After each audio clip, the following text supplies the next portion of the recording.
The Puppeteer. Sarah Mitchell had always considered her husband, Agent David Mitchell, to be a man of order, intellect, and reason. His world was one of clear-cut facts, analyzed evidence, and uncheckable logic. There was a comfort in that, in the way he could always separate emotion from investigation, shield them both from the chaos his work often entailed. So, when she discovered an unmarked file tucked away in his office drawer one evening, a file he had never mentioned, she was intrigued. The file's surface was worn, the manila edges frayed, as though it had passed through countless hands before finding its way to her.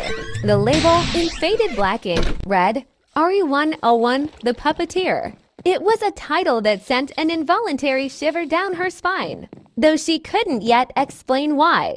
Curiosity tugged at her like a child pulling on a sleeve, and Sarah, usually cautious, couldn't resist. She opened the folder. At first glance, it looked like just another case file.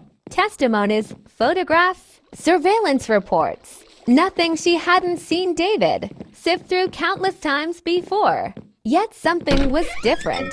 A palpable heaviness filled the air as her eyes began scanning the contents. The first document was a brief report on a nameless victim, the identification redacted. What struck Sarah immediately was the way the incident was described. The victim had discovered an old photograph in a forgotten trunk in the attic of their childhood home. In the faded sepia image, a man stood with a puppet dangling from strings in his hand. But the puppet was not what had disturbed them. It was the man. His face was a smudged, indistinct blur as though someone had intentionally obscured it from view.